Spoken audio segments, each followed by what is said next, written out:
Some things are better left in the past, such as your ex, the plague, and instant mashed potato. But on the flip side, there are other things that you really crave, you really wish were still around. And in a motorcycling context, right at the top of that list is the Supersport 600 sector. It doesn't seem that many years ago that every manufacturer and their dogs were producing powerful, playful, and affordable 600s just like these. But the sad truth is, in 2022, there's not a single road-legal 600 Supersport machine that you can purchase. But before you get too upset at that thought, the good news is that the used 600 scene is absolutely massive. There's a raft of great machines that are affordably priced and readily out there, and that's what we're here to explore, some of the best options in that sector. So now I'm going to bring up my mate Timmy, who's going to talk you through this test's contenders.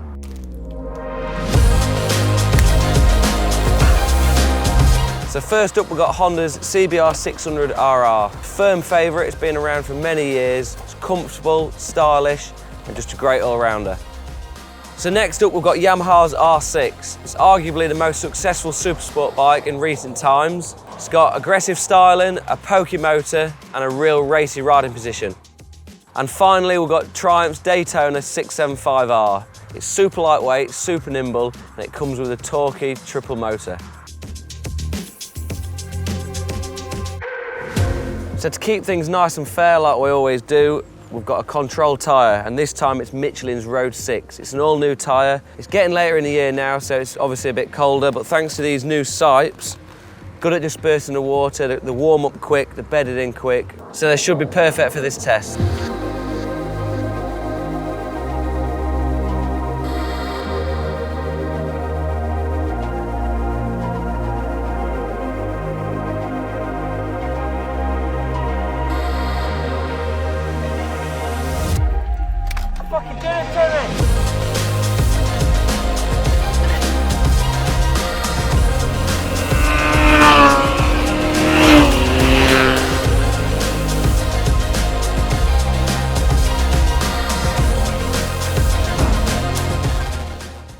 I meant to say something. Let's go. Start at the top, Daytona 675R. I think that was the clear winner in this test for several different reasons, but fundamentally because it was the bike that was the most polished. It was just the easiest to ride, the most rewarding to ride, good fun, did everything you wanted it to do. Good looking bike as well. Yeah, ticked all the boxes for me. Quick shifter, only up, but still the other two didn't have quick shifters at all. That's always a big perk. Wide bars, nice balanced chassis, wasn't all in your arms, one like a chopper, it was just balanced. Ticked all the boxes. I think that the thing is, when we're talking about these bikes, that bike there, it's like 11 years old now. And you hop on a bike that's 11 years old, we're spoiled because we ride brand new bikes all the time, and you think, this bike shouldn't rank as highly as it does, but it did. You know, I would own a Daytona. If I was gonna buy a 600, that would be the one I'd be gunning for, because as we just said, it just ticks those boxes nicely. You know, and it kind of, I don't know, eggs you on into having more fun. You can trust in it. The feel through that. I mean, we hopped on this bike, it was a reader's bike, so we don't know if they'd maybe reworked the suspension any or done this or done that, but what was obvious from the start was that it just was pliable, nicely balanced like you said, and you didn't have to worry going into a corner, it didn't have any quirks or weirdness about it. You could trust and depend on that chassis. Which I think it felt pretty standard. I don't think there wasn't any aftermarket. It wasn't loaded with aftermarket goodies. It felt pretty standard. It was a very clean example. Yeah. Like, it was immaculate. Yes, yeah. And another thing, not just performance, but the character of the bike. Yeah. Like, the 3-cylinder, it's got a mega sound, which always puts a smile on my face. Yeah. Like, them inline 4s are good, but there's just something extra and different about the inline 3-cylinder, isn't there? Well, it is that punch, it is that noise, it's that connection. There's a very good connection. I mean, we're talking again about a bike that's pre-ride-by-wire, you know, so it's a cable connection. It just felt modern though. Yeah, it did. Just felt put together. Yeah, it's like I said, it's almost hard to be so satisfied with a bike that you think you should be able to knock for this, that or the other because time's moved on. And you can pick faults with that bike. I mean, the dash, for example, looks old. I like the dash though, because I know it was analogue with a little bit of digital, but the analogue rev counter I thought was good. It was clear, basic, simple. Yeah, it's a bit old, but I actually liked it. It's a bit like your taste in 80s music, isn't it? You like a bit of retro. I love a bit of retro. Yeah, and yeah, it did work. To be honest though, the other bikes didn't even have gear indicators. Yeah. And until you don't have one, you don't realise how much you rely on looking at one. And especially so on like a middleweight sports bike where you do need to know where you are in the gears and the revs, etc. I always find myself just having a quick glance at the gear counter to see what gear you are going into a corner to make sure you're not going to run onto the other side of the road. As daft as it sounds, something I always look at. Yeah, no, it's nice. A blipper would have been good, but I mean, even as you said, just having that quick shifter gave this bike an edge over the rivals, in this test. It's something that, again, we take for granted these days. I mean, you can probably get a mobility scooter with a quick shifter, do you know what I mean? And, so for a production bike and a leading production bike like an R6 or a CBR not to have a shifter of any kind, you just think, what's going on? But I think aesthetically as well, there's a lot to like about the Triumph. Nice smooth lines, a very, very narrow machine. It's sleek, nicely rounded, but triangulated a bit at the rear. The underseat end can on this, it had the arrow can on it, which, as you said, sounded great, looked good. I like even the red subframe to this bike. It's one of those things that makes it stand out against that pearl white finish. It looks classy, doesn't it? And when you compare it to the latest 765, they actually don't look a million mile different. They still have those similar front end headlights, rounded finish. Yeah. It's very Triumph, isn't it? Here's a question for you then. So we've raved about this bike. So you were a front runner in Junior Superstock, Stock 600 at BSB on the Kawasaki ZX6R. Would you have sooner been on this Triumph over the ZX6 you're on, or did the ZX6, which was a few years newer, have an edge over this bike? For me, I was happy on my ZX6. If I was going to go onto a different bike, it would have been the R6 at the time. Okay. I think the 40 of us on the grid, it was pretty much a 50-50 split between Kawasaki and Yamaha R6 with, I think, 2 or 3 Daytonas in the mix. It was a good bike, but for me, it would have been one of the 2 Japanese bikes. But from a road riding point of view, knowing what I know now, Daytona all day long.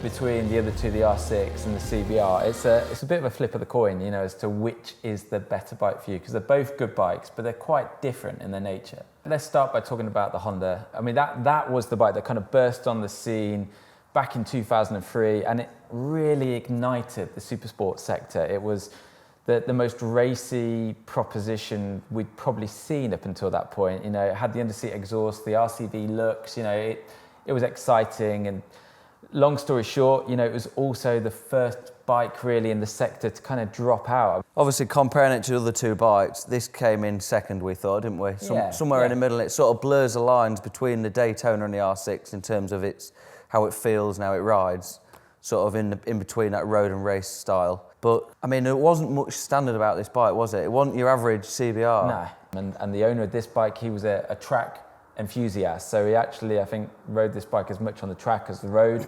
So when we got it, it's like rear sets, end can. No wing mirrors. No wing mirrors, just for streamlining.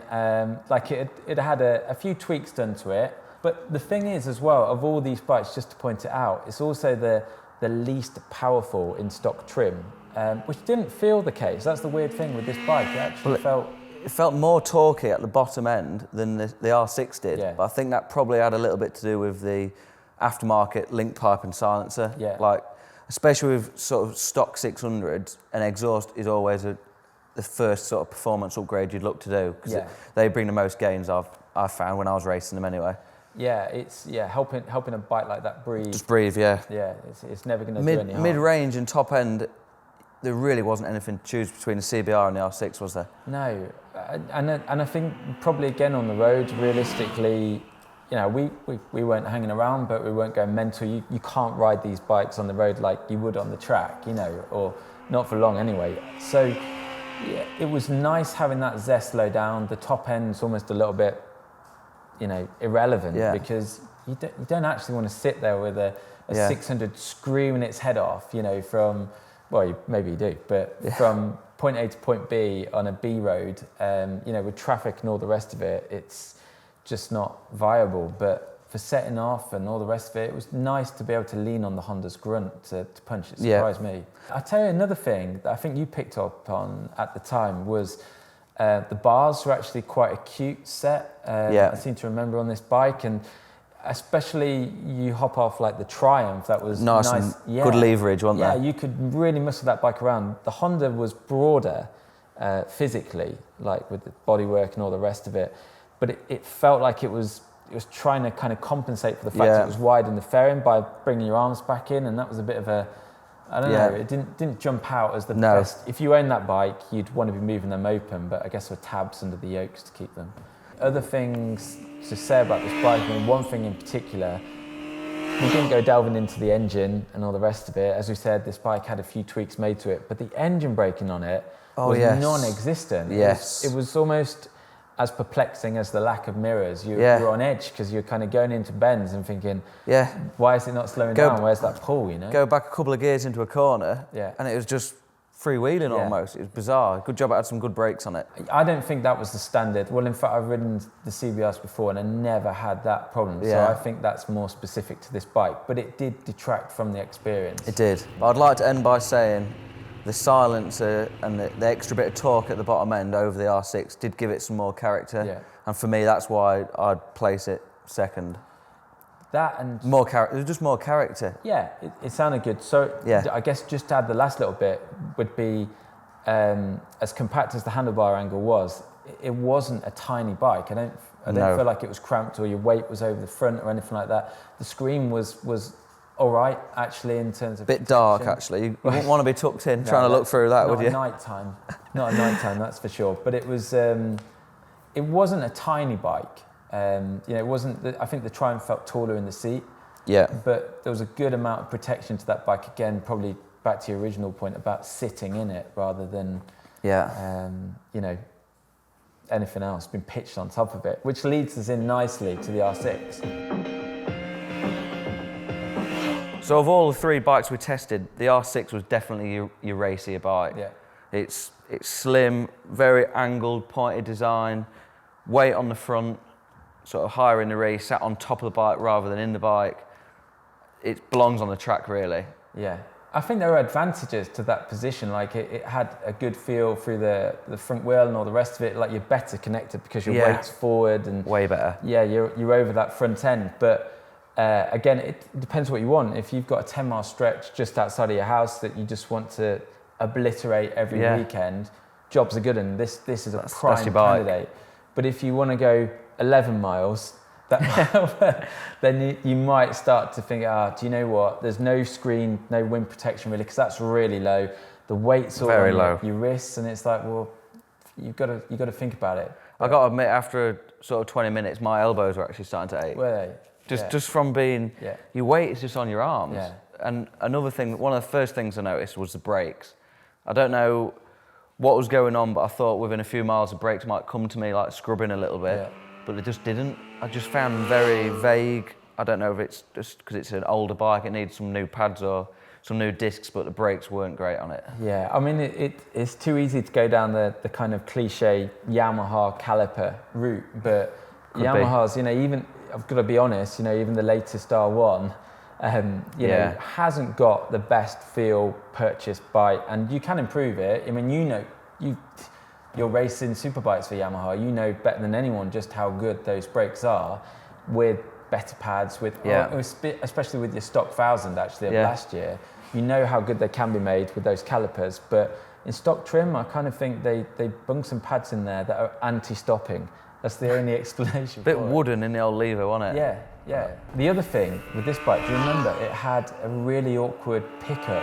So this bike also had an aftermarket end can on it, but it was maybe not mapped correctly. Like there was some lag between. Bit of lumpiness, wasn't there? Yeah, it was kind of like nothing and then went, and that probably added to the sensation that the R6 lacked low down compared to the other two. It just didn't didn't get the party going until higher up. And this is a screamer. This is, again, why it belongs on the track, because this is a bike that you have to rev the nuts off of to get the best. And probably, you do. Yeah, I mean, probably when you are on track with it, you're between, what, 10 and 15,000 RPM as a constant. Yeah. That's your target. I think if we'd been heading to Cadwell Park for the day, that would have come out on top. Yeah. But riding around on the roads, it wasn't the comfiest. No. The riding position wasn't great on your body.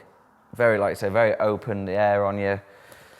Just didn't really, it felt numb. Like, revving it just felt quite characterless. And I guess the truth of it is that, you know, all the things mentioned, you could probably improve on some of the characteristics, or if it was mapped better, maybe for the roads, if you want more punch, you could, you know, alter the gearing or whatever. So you can improve in certain areas, but ultimately, you're still fleeting around the fact this is a sporty race bike, and that's what you're getting. And in the right environment, it's cracking. For the road, it's a little bit lacking. I will say, from a looks point of view, they nailed it. Oh, yeah.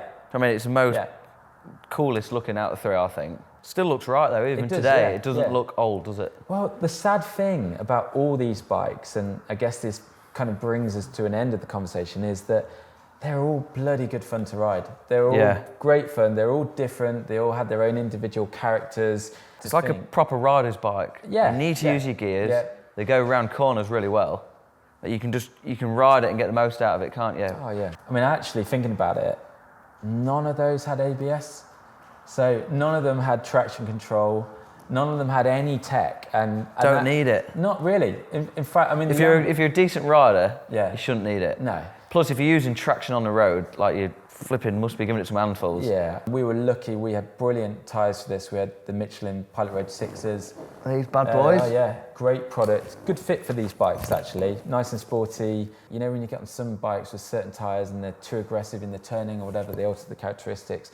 They were just a good tyre to fit on these bikes. And that's the thing with riding old bikes. Sometimes you get some pretty crap tyres, but we were lucky to have all three bikes kitted out with these Road 6s. Yeah. I remember saying straight away how good they feel. Yeah. The rolling into corners felt really nice. They heated up quick as well, didn't they? Yeah, I mean, it was a cold day. I mean, I should say it's actually snowing today, but when we tested these bikes, just at the start of the winter period, so it was cool, but they worked a treat, you know, and highly recommend them. But more to the point, I'd highly recommend you go looking for a 600. If you want a fun, engaging bike that's going to just give you an experience, you know, without the computer systems of, you know, the latest machines out there robbing you. These are great. They're affordable. You don't need to spend 10 grand, do you? No. What are these sort of priced at? Well, I mean, there's a broad spectrum. If you want something that's mint, maybe for the Triumph, maybe you're looking at 7.5 grand. You know, if you saw someone right, you maybe more like 3.5 grand or whatever. And it's the same with any of these bikes. 5 grand is going to get you a pretty decent example, maybe with an N-can on it and one or two other nice bits. But I think the point is that any of these bikes are good, and we had a laugh on them. It was good to tap back into machines we don't get to ride. Yeah, I've not ridden a 600 for a few years, so it showed actually. Yeah, I did get my knee down though. Before you did. Yeah. But yeah, cracking test. Massive thanks to the owners of these bikes for letting us borrow the machines. Also to Holbridge Motorcycle Tyres for having us here at their setup so we could do this filming, but also for fitting the tyres to the bike.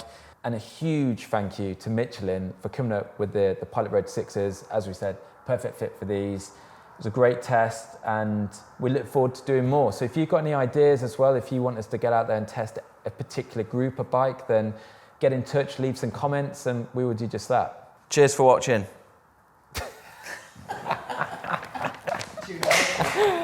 What's up?